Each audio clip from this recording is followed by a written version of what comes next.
In this WrestleTalk news, Triple H reportedly threatened to fire someone in WWE, a major change to WWE's backstage policies, an AEW rumor killer, my review of SmackDown, and more. Subscribe and enable notifications to always on for daily wrestling news videos.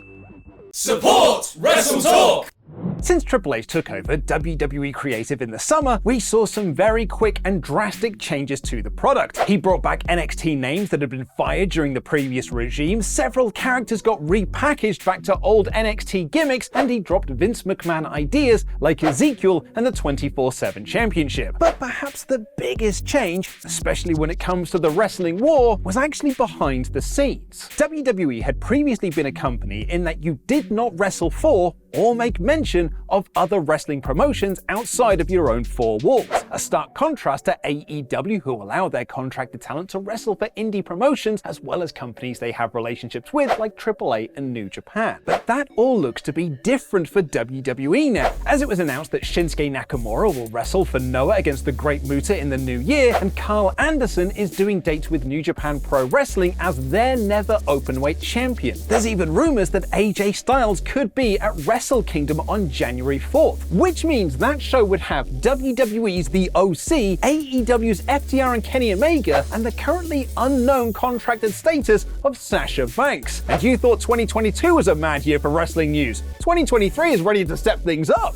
However, it isn't all plain sailing for WWE and this newfound freedom of indie movement, as one story that has flown under the radar this week is a dispute between WWE and indie promotion Battleground Championship Wrestling, who announced an ECW tribute show from the old ECW arena with names like Rob Van Dam, Rhino, Raven, Too Cold Scorpio, Al Snow, Shane Douglas, Jerry Lynch, Super Crazy, The Sinister Minister, and the FBI. One of the other names announced for the show was WWE backstage producer and ECW legend Devon Dudley, who was set to accompany Bully Ray to the ring for his match against Matt Cardona. However, BCW announced on Facebook on the 16th of December that Devon Dudley had been pulled from the show in a now deleted post, heavily implying it was WWE's doing. They later retracted that in a further Facebook post that read, "After having several conversations today, I now know that everything that went down with Devon was a misunderstanding. The WWE did not intentionally pull Devon to hurt our show. I won't get into those details, but if I had the information that I have now, I wouldn't have made the comment I made. It felt as if we were under attack, and I reacted in the defense of our company." But according to Dave Meltzer in the Wrestling Observer newsletter, there is more to this story, and BCW's second statement was to stay in the good graces of WWE. Not only that, but Meltzer adds that Devon did get the appearance approved by the correct WWE channels, but it was nixed at the last minute by Bruce Pritchard and eventually by Triple H. Meltzer adds Devon said he was going to do it because he gave his word on it, and Triple H didn't give the approval, and he was basically told that if he did it, he'd be fired. So he didn't do it. The reported reason given was that WWE didn't want him in a physical risk, but apparently the only spot Devon was set to do was to get a table from underneath the ring during the Ray vs. Cardona match. BCW even recorded a clip with ECW legend Terry Funk, which would have played on the screen shouting the iconic line, "Devon, get the table," which ended up not being used on the broadcast. But WWE's stance on wrestlers wrestling for promotion outside of WWE isn't the only policy change they've made recently, it would seem.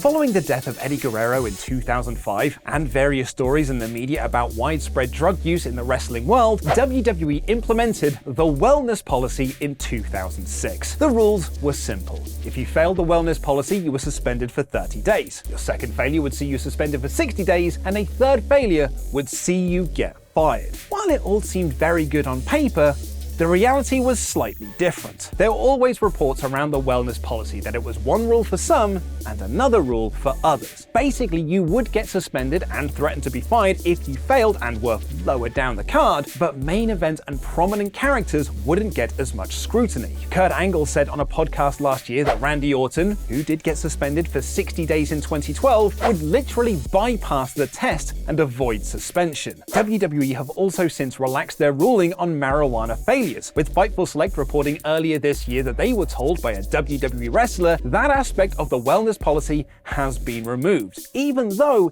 it does still appear on WWE's corporate website as part of the tests. But WWE's drug policy was in the news recently, as it was reported that Matt Riddle had been suspended and sent to rehab after his reported second violation. Riddle's first strike was reportedly in the summer, and it's said to be the reason his match with Seth Rollins at SummerSlam was pulled, but he was still used on TV and his suspension was less than 30 days. For what it's worth, social media posts from Jordan Max, who claims to have been dating Riddle recently, confirmed that Matt Riddle has been sent to rehab. But also, unlike previous wellness policy violations, WWE have not made a public statement about Riddle's second suspension. And now, according to Dave Meltzer via the Figure 4 message board, we may have an answer as to why Riddle's case differs from some in the past. He writes, "They changed that rule. It's because a couple of key people have had 2 suspensions and we're in a wrestling war. Plus, somebody with 2 could intentionally fail a test to get out of their contract." Meltzer also believes that WWE stance on publicly addressing such wellness violations must have changed if the Riddle story is to be believed, writing, "That does mean WWE is no longer adhering to aspects of the drug policy having to do with announcing publicly drug suspensions." Moving over to AEW now, and 2023 will be the year of contract negotiations, with Fox's deal for SmackDown coming up, as well as Warner Bros. Discoveries with AEW. But there's also wrestler contracts too. Kenny Omega's contract is reportedly up in January, and Chris Jericho and FTR's are due in the summer. But there was a Twitter report recently that current All-Atlantic champion Orange Cassidy is currently working for All Elite Wrestling without a contract. However, according to Fightful Select, that is not true at all, writing, "We had it confirmed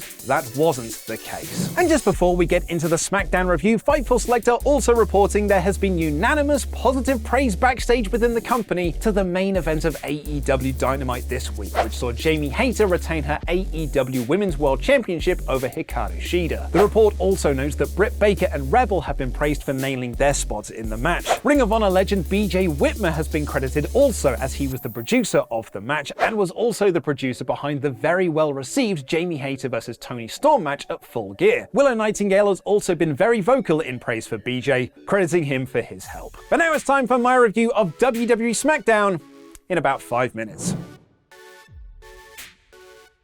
The benefit of taping 2 weeks worth of SmackDown is that you get 2 straight weeks of Roman Reigns on the show. As SmackDown opened with the Bloodline coming out to cut a promo, hyping up next week's tag match against John Cena and Kevin Owens, with commentary putting over that Cena has wrestled a match in WWE every single year since 2002. Sorry, Cultaholic. Which is an insanely impressive statistic. The crowd, as usual, was super hot for Sami Zayn, who cut a fantastic promo on Kevin Owens, calling him a black cloud that has hung over his head his entire career. I cannot wait for that tag match next week. But there was tag action for me to get excited about here too, as the Usos retained their tag titles over Hit Row with a 3D in a decent little match. There wasn't anything particularly special about it, but Top Dollar did a good job of selling his leg while trying to do his double slam, which set up the finish. It's a taped episode of a WWE show, so you know what that means, a gauntlet match. This one was to crown a new #1 contender to Ronda Rousey for next week's SmackDown, and saw Xia Li eliminate both Emma and Tegan Nox very quickly. Welcome back to the company, I guess, but was then eliminated herself by Raquel Rodriguez. The best action of the gauntlet came with Raquel versus the next entrant, Liv Morgan. It's not been a smooth ride for Morgan since Triple H took over creative, with her title run being overshadowed by Ronda Rousey and their whole feud seemingly focused on getting Rousey more over, and that only hurt the popularity of Morgan, who was so over earlier this year. But this was probably the best Morgan has looked in ages, working really well with Raquel and going out of her way to make her look great, and lost when Rodriguez reversed the Oblivion into the powerbomb for the win. The final entrant was Sonya Deville, who Raquel beat very quickly, but then Ronda Rousey announced a surprise entrant, her friend Shayna Baszler. Shani Baz took off Raquel's arm brace, but took too long gloating in front of the crowd and got rolled up by Rodriguez for the win. It was a fun ending to the gauntlet that started off quite badly, but was pretty good by the end. The most interesting part of the show was the Bray Wyatt promo, where he again said that he wasn't Uncle Howdy and LA Knight should apologize for that, but then lost his train of thought and attacked a cameraman. This beatdown was shot in the most wild and chaotic of ways, and not in that usual Kevin Dunn camera zoom style. It was more controlled than that, and because of that, it was very, very effective. Rey Mysterio beat Angel in a fun match and was watched from the crowd by Karrion Kross and Scarlett, who were later confronted by Emma, who slapped Scarlett across the face. This looks like it might set up an in-ring debut for Scarlett in WWE. We then got, and I'm not kidding here, a 6-minute video package for John Cena. Was the show running short or something? It featured the usual clips you'd expect to see, and even Vince McMahon appearing on camera to talk about Cena's run. Even though it was just archive footage, it was very weird seeing Vince back on WWE screens. And speaking of weird, Lacey Evans is getting repackaged.